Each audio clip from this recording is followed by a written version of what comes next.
आज हम लोग आपकी कक्षा 10 की जो हिंदी की पाठ्य पुस्तक है उसमें जो अनिवार्य संस्कृत दिया हुआ है, आज हम लोग इसके 9वां पाठ यानी कि 9वें पाठ जीवन सूत्राणि, जिसका हिंदी अनुवाद होता है जीवन के सूत्र।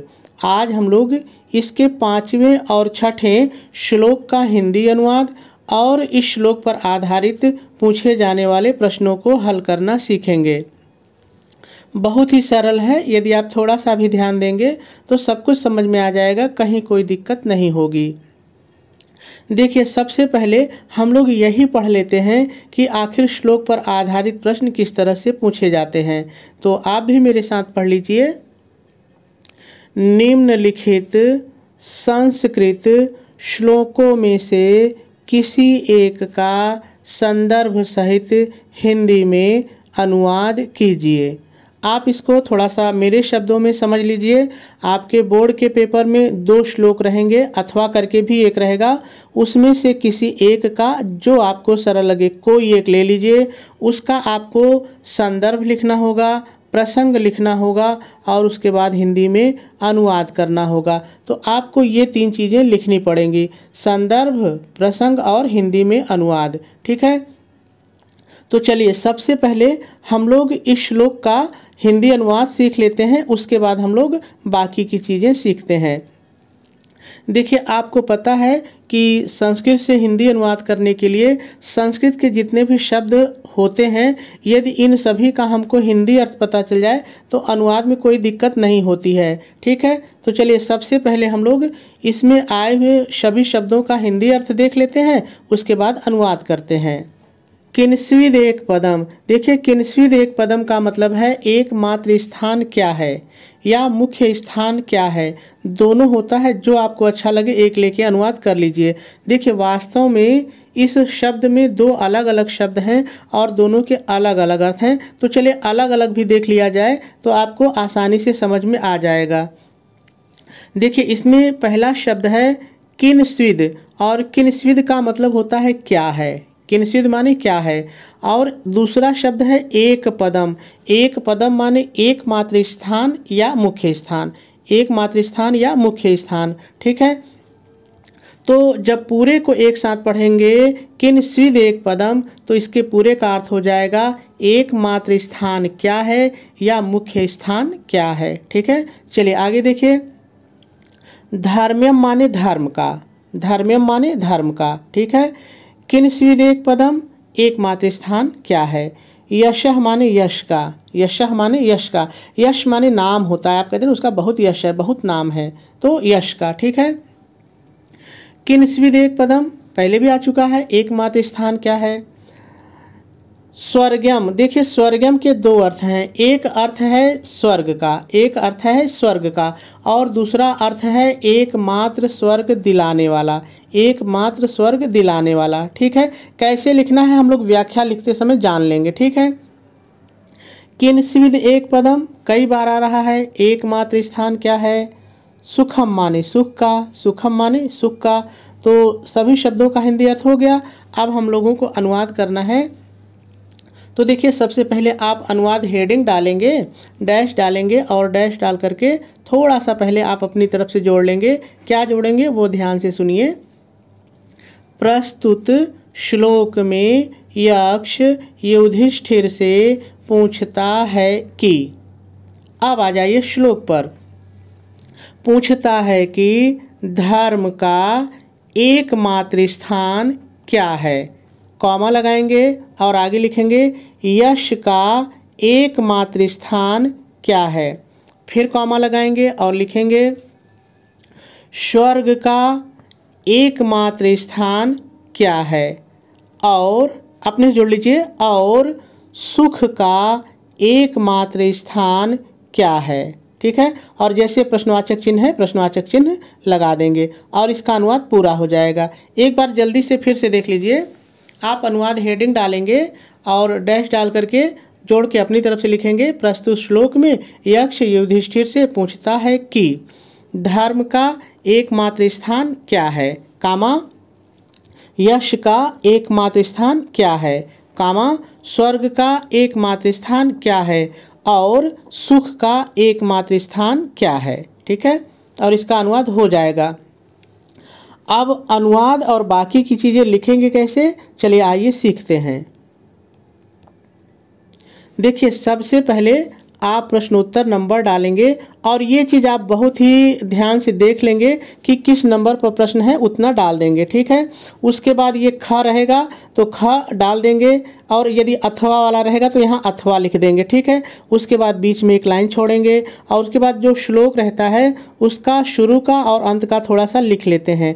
देखिए, इससे फ़ायदा ये होता है कि कॉपी जांचने वाला जब यहाँ पर देखता है तो उसको ये समझ में आ जाता है कि इसने अथवा वाला किया है कि कौन सा वाला किया है, तो इसको लिख देना चाहिए। ठीक है, उसके बाद आप संदर्भ हेडिंग डालेंगे, डैश डालेंगे और डैश डाल करके लिखेंगे प्रस्तुत संस्कृत श्लोक हमारी पाठ्य पुस्तक हिंदी के संस्कृत खंड में संकलित जीवन सूत्राणि शीर्षक से अवतरित है। पूर्ण विराम लगा देंगे और आपका संदर्भ पूरा हो जाएगा। ठीक है, चलिए अब प्रसंग की बात करते हैं।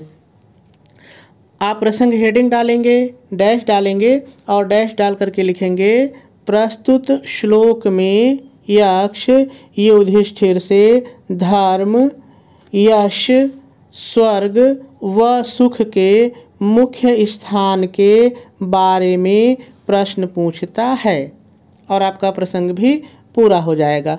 चलिए अब अनुवाद कैसे लिखेंगे देखते हैं। देखिए, आप हेडिंग डालेंगे हिंदी अनुवाद, डैश डालेंगे और डैश डाल करके लिखेंगे प्रस्तुत श्लोक में यक्ष युधिष्ठिर से पूछता है कि, इतना अपनी तरफ से जोड़ेंगे। अब आ जाइए लाइन की व्याख्या में कि धर्म का मुख्य स्थान क्या है, प्रश्नवाचक चिन्ह। यश का मुख्य स्थान क्या है, प्रश्नवाचक चिन्ह। स्वर्ग का मुख्य स्थान, या कोष्ठक में लिख सकते हैं एकमात्र स्वर्ग दिलाने वाला। अगर ये भूल जाते हैं तो कोई दिक्कत नहीं है। ठीक है, इसको मत लिखिए। मुख्य स्थान क्या है और सुख का मुख्य स्थान क्या है। ठीक है, और आपका हिंदी अनुवाद भी पूरा हो जाएगा। चलिए, ये तो प्रश्न था, अब इसके उत्तर से संबंधित जो श्लोक है उसका भी अनुवाद सीखते हैं। तो चलिए, सबसे पहले हम लोग इसमें जितने भी संस्कृत के शब्द आए हैं पहले इनका हिंदी अर्थ देख लेते हैं, फिर इसका अनुवाद करते हैं। दाक्षमेघ पदम, देखिए दाक्षमेघ पदम में दो शब्द हैं और दोनों के अलग अलग अर्थ हैं, तो चलिए अलग अलग देख लेते हैं। देखिए, इसमें पहला शब्द है दाक्षम और दाक्षम का मतलब होता है दक्षता, जिसको आप योग्यता कहते हैं। तो आप दक्षता लिखिएगा, कोष्ठक में योग्यता भी लिख दीजिएगा। ठीक है, और दूसरा शब्द है एक पदम, पहले भी आ चुका है। एक पदम माने एकमात्र स्थान, एकमात्र स्थान। ठीक है, धर्म्यम माने धर्म का, ये भी पहले आ चुका है, धर्म का। ठीक है, दान मेघ पदम, देखिए दान मेघ पदम में भी दो शब्द हैं और दोनों के अलग अलग अर्थ हैं, तो अलग अलग देख लीजिए। देखिए, पहला शब्द है दानम, दानम माने दान, दानम माने दान। ठीक है, और दूसरा है एक पदम माने एकमात्र स्थान, एक पदम माने एकमात्र स्थान। यशः माने यश का, यशः माने यश का, पहले भी आ चुका है। ठीक है, सत्यमेक पदम, सत्यमेक पदम में भी दो शब्द हैं, पहला है सत्यम यानी सत्य और दूसरा है एक पदम माने एकमात्र स्थान। ठीक है, स्वर्गम, स्वर्गम माने स्वर्ग का, स्वर्गम माने स्वर्ग का। ठीक है, शीलमेक पदम, इसमें भी दो शब्द है। देखिए, पहला शब्द है शीलम, शीलम माने शील और कोष्ठक में आप सदाचार लिख दीजिएगा, शील माने सदाचार होता है। ठीक है, और दूसरा है एक पदम, एक पदम माने एकमात्र स्थान, एकमात्र स्थान। सुखम माने सुख का, सुखम माने सुख का। तो सभी शब्दों का हिंदी अर्थ हम लोगों ने देख लिया। अब अनुवाद करना है, तो अनुवाद कैसे करेंगे देखिए, आप अनुवाद हेडिंग डालेंगे, डैश डालेंगे और डैश डाल करके शुरू में पहले थोड़ा सा आपको अपनी तरफ से जोड़ के लिखना पड़ेगा। आप अपनी तरफ से क्या जोड़ करके लिखेंगे, ध्यान से सुनिए।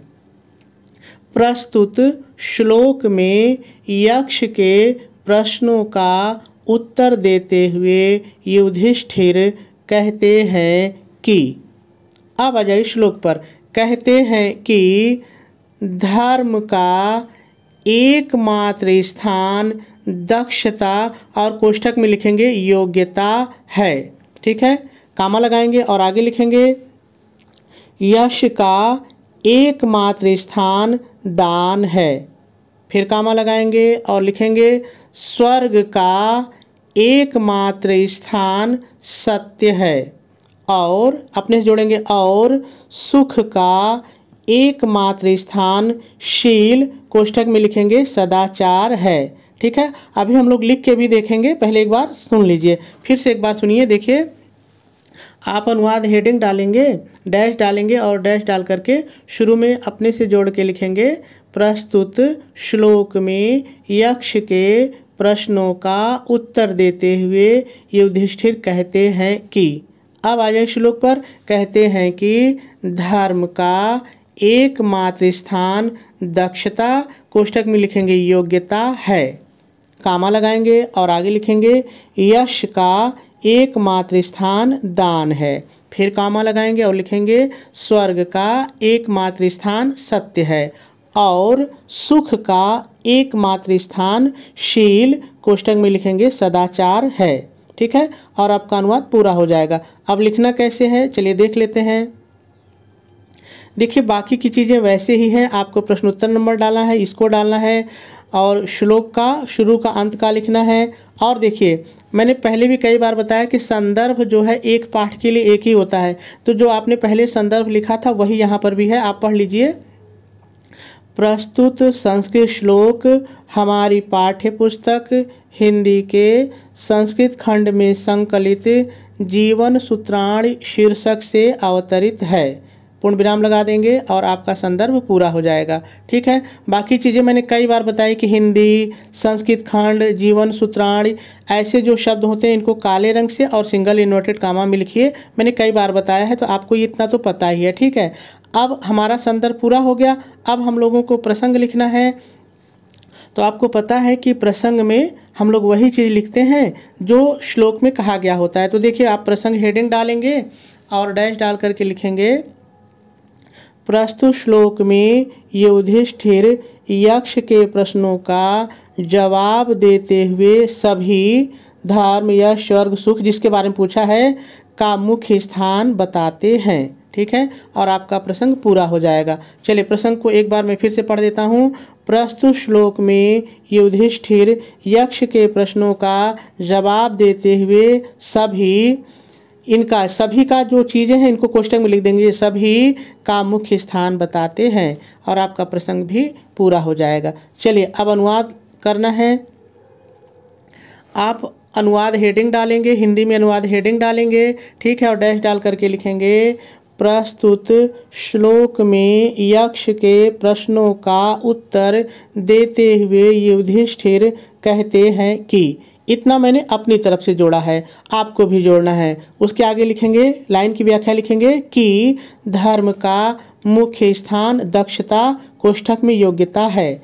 ठीक है, यश का मुख्य स्थान दान है। ठीक है, स्वर्ग का मुख्य स्थान और कोष्ठक में ये वाला एकमात्र स्वर्ग दिलाने वाला लिखना है तो लिख दीजिएगा, अगर नहीं याद आए तो मत लिखिएगा। ठीक है, एक स्थान सत्य है और सुख का मुख्य स्थान शील कोष्ठक में लिखेंगे सदाचार है। ठीक है, और इसका भी अनुवाद हो जाएगा। देखिए, अब थोड़ा सा ध्यान क्या देना है आपको। देखिए, अगर अलग अलग श्लोक आएगा, देखिए अगर अलग अलग श्लोक आएगा तब तो जैसे मैंने बताया है वैसे ही आप लिखेंगे, संदर्भ, प्रसंग, व्याख्या यानी कि अनुवाद सब अलग अलग लिखेंगे।